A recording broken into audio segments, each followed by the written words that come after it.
estudante! Dando continuidade à nossa semana de acolhimento ao ciclo 2, estamos aqui com a professora Guiomar. Tudo bem, professora? Tudo bem, Bruna, e você? Tudo ótimo. Nossa aula de hoje é para o 8º ano, não é isso? Coesão referencial. Isso, é sobre esse tema que nós vamos tratar na aula de hoje. Bruna, quando você fala em coesão referencial, o que essa palavra lembra você, hein? De conexão. Exatamente, como nós estávamos falando, escrever um texto parece ser uma das coisas mais difíceis e mais complicadas que a gente faz nessa vida, não é isso? É verdade. Não é? Mas existem alguns mecanismos, algumas questões que nós podemos ter para que a gente possa escrever esse texto de uma maneira mais fácil e mais clara. Então, é sobre isso que nós vamos estar trabalhando e vocês viram no PET do 8º ano, ok? Então, olha, a nossa aula, o nosso assunto é sobre coesão referencial, que trata dos pronomes, as elipses, nominalizações, sinônimos, hipônimos e hiperônimos. O que isso tem a ver com o nosso texto? Bom, para que nós venhamos escrever o nosso texto de uma maneira clara e para que esse texto também não fique enfadonho, chato de ler, sabe, Bruna? Nós nos apropriamos desses mecanismos aqui, que trata justamente de questões e de termos e de recursos que nós podemos nos ater a eles para que nós possamos não ficar repetindo palavras no nosso texto. Dessa maneira, o nosso texto ele vai ficar assim bem melhor de ser lido, sabe, Bruna? Então, vamos lá, né? Então, olha, em uma das atividades, lá no seu PET, na página 3 e 4 da semana 1, tem uma questão lá que trata, que é uma questão de concurso, Sesgran Rio, que pede para você fazer assim, ó, estabelece relação de hiperonímia, hiponímia, nessa ordem o seguinte par de palavras. Quando a gente trata da questão de hiperonímia, quando a gente fala de hiper, por exemplo, vou falar assim, eu vou ir ao hipermercado, a gente conhece essa expressão, não é isso? Sim. A gente pensa muito na questão de um grande supermercado, não é aquela mercearia, geralmente que a gente encontra em bairros, mas é um hipermercado, né? A gente tem vários exemplos na cidade de Belo Horizonte, por exemplo. Então, hiper trata-se de algo maior, né? E hipo já seria algo menor, não é isso? Então, vamos lá, olha, quando a gente pensa em hiperônimos, são palavras gerais. Hipônimos é algo que faz parte daquele campo de palavras, daquele campo maior. Então, vamos lá. Quando a gente pensa na opção A, estrondo e ruído, parece que tem uma relação aí de hiper e de hipo? Não. Pescador e trabalhador. Esses aí parece que está no mesmo campo semântico, não é isso? Não tem essa relação de hiper e hipo. Pista e aeroporto? Também não. Piloto e comissário? Também não, porque parece que estão no mesmo campo. Mas quando a gente pensa na questão de aeronave e jatinho, Bruna, aí já é uma relação. Porque a gente pensa que a aeronave já é o geral, é maior, não é isso? E jatinho é uma dessas possibilidades. É uma versão menor, não é isso? Então, essa relação de hiperonímia e hiponímia é a letra E, aeronave e jatinho. Ok, estudante? Passando para a próxima atividade, atividade 3. Relacione as colunas de acordo com os sinônimos. Bruna, existe uma questão nos sinônimos que às vezes pode causar uma certa confusão na gente. Porque a gente pensa que sinônimos eu posso substituir essa palavra, mas eu não posso prejudicar o sentido. Quer ver o exemplo? Quando a gente pensa, por exemplo, em calvo e careca, é a mesma coisa? Eu posso dizer assim, uma pessoa, um homem calvo é a mesma coisa que um homem careca? Não sei. Ou são duas coisas diferentes? Eu poderia substituir? Aí é que está a questão. Sinônimo, eu tenho que substituir essa palavra, mas eu não posso prejudicar o sentido, ok? Então, vamos lá, ó. Quando eu penso, existem duas colunas lá no seu PET, mas aqui no slide não deu para a gente colocar do jeito que estava lá, não. Mas vamos lá, vocês vão perceber aí. Significativo e relevante é o mesmo que importante. Algo que é relevante é algo importante. Adversidade, dificuldade é o mesmo que problema. Se eu substituo a palavra dificuldade por problema, eu não vou prejudicar o sentido. Criar e realizar é a mesma coisa que fazer, certo? Ideia e instrução é a mesma coisa que conhecimento, ok? Método, maneira é o mesmo que processo, ok? Então, se eu substituir essas palavras desse canto por essas, eu não vou prejudicar o sentido do meu texto. Então, qual que é a sequência que ficou aí? B, D, E, A e C. Certinho? Espero que não tenha ficado nenhuma dúvida nessa questão dos sinônimos. Atividade 4. Os hiperônimos de gato, rosa e amor são. Vamos pensar, Bruna. Se eu tenho, por exemplo, gato, o que seria algo maior assim, hein? Gato, ele estaria, por exemplo, em qual reino? Vamos pensar assim, hein? Gato é... Não, alcaté é lobo. Fui para outro lugar. Pois é, né? Mas aí quando a gente pensa em rosa, a gente está falando de qual universo, assim? E amor, de qual universo? Vamos ver aqui nas opções que a gente tem, olha. Letra A, esporte. Lembra? Gato? Não está aqui não. Órgão. Rosa cabe aqui dentro? Não cabe. Sentimento. Aí a gente já está falando, né? Amor. Seria, talvez a gente poderia pensar, mas essas duas aqui não valem. Inseto. Gato está no campo de insetos? Não, né? Mamífero.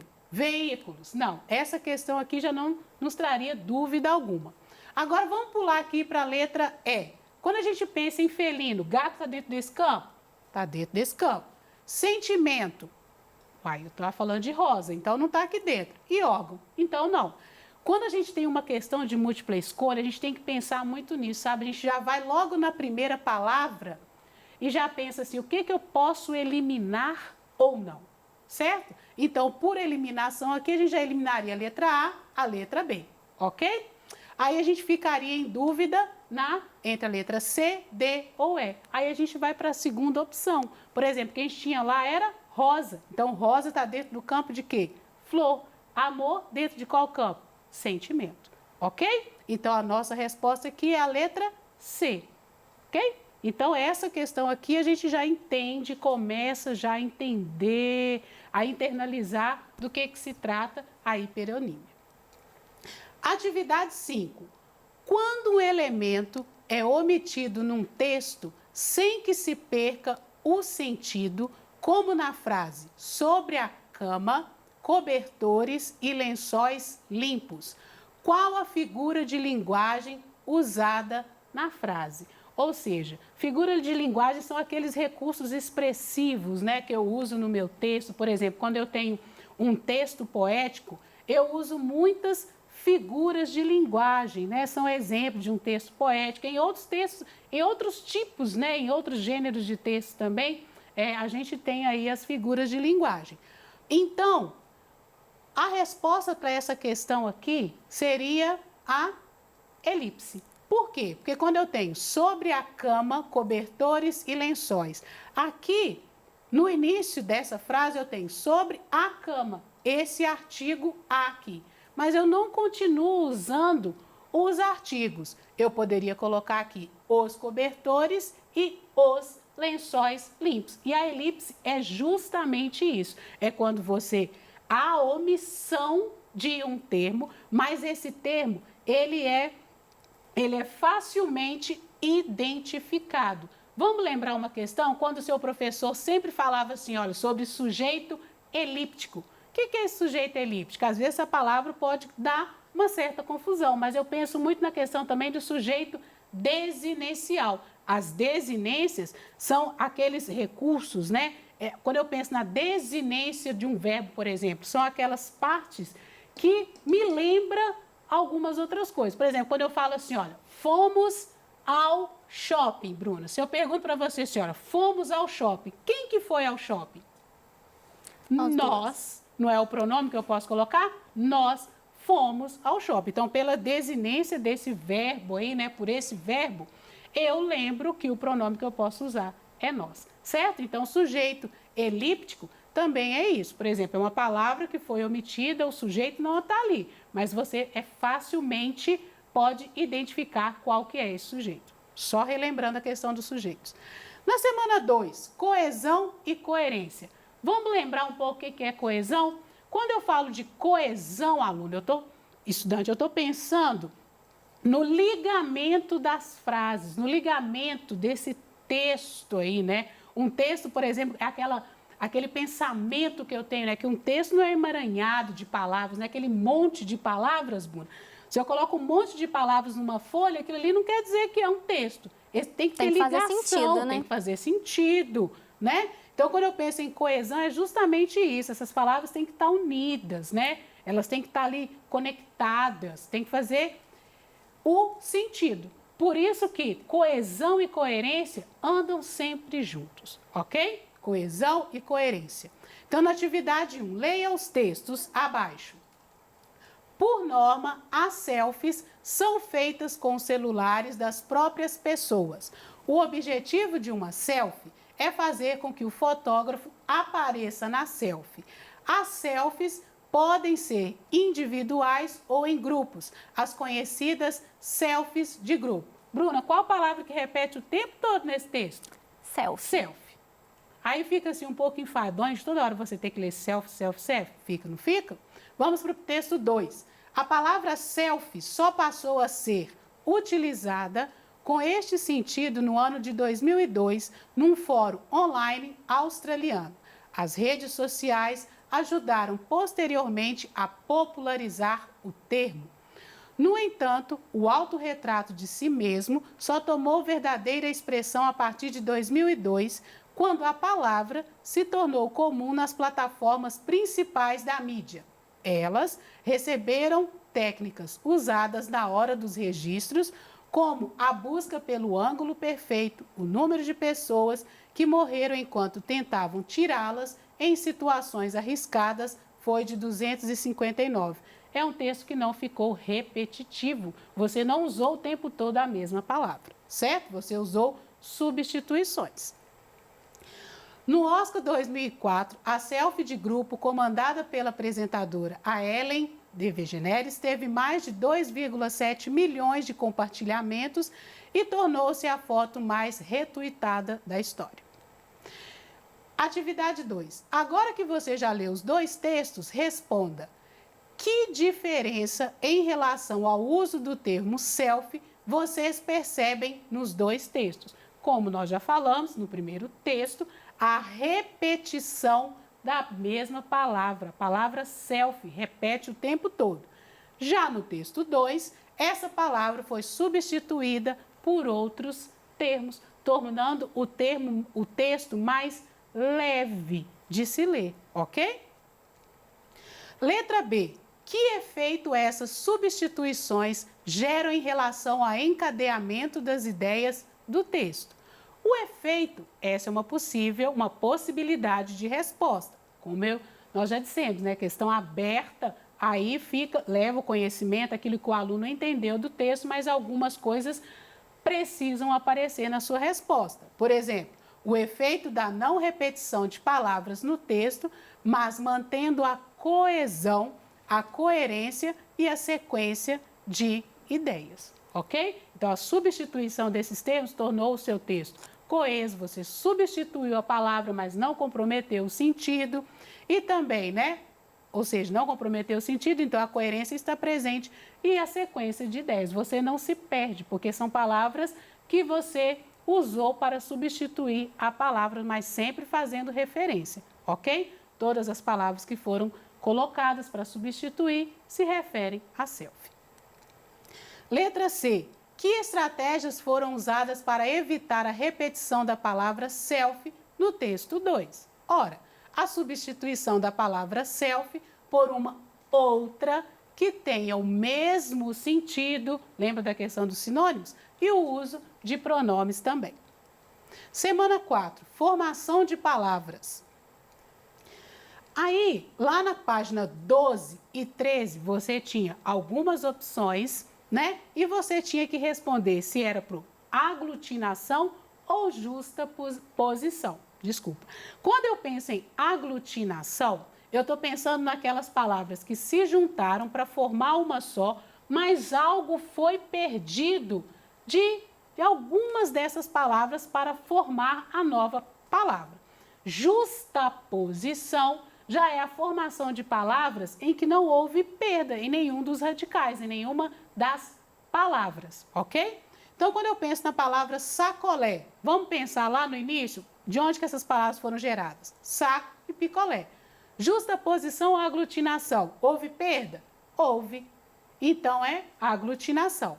Perna longa é a palavra composta por aglutinação? Acertei? Não. Justaposição. Perna e longa. Vinagre. Aglutinação ou justaposição? Aglutinação. Porque você, ó, palavra vinagre, vinho mais acre. Então, houve perda aí nessa nova palavra. Saca-rolha. Saca-rolha. Aglutinação ou justaposição? Justaposição. Não houve perda. Quebra-cabeça. Bruna não pode olhar. Aglutinação ou justaposição? Quebra-cabeça. Justaposição. Justaposição. Não houve perda. Para ser aglutinação, tem que ser caneon ou caneta neon. Nessa nova palavra que ele quer formar, e ele quer que seja pelo processo da aglutinação. Então, pode ser caneon ou caneta neon? Caneon, ok? Ou cânion, depende da expressão, desculpa. Mochila jato. Mochila mais jato é justaposição? Sim, justaposição. Sapa-jato é justaposição ou aglutinação? É aglutinação. Oculofone, óculos mais fone. Alguma palavra perdeu fonema? Sim, então é aglutinação. 10. Caderno-cofre, caderno mais cofre. A classificação da palavra é composição por justaposição. 11. Câmera-botão, câmera-botão, aglutinação. 12. Broche-câmera, estará na seção de palavras compostas por justaposição, certo? Sim, certinho. Então, só retomando a questão da justaposição e aglutinação. Justaposição, quando na nova palavra não houve perda. As duas palavras que deram origem à próxima, não houve perda. Aglutinação, houve perda de alguma dessas palavras para formar a próxima, ok? Então, retome lá no seu PET novamente, volte às questões, faça os exercícios e faça as correções. O ideal é que você tente fazer primeiro, ok?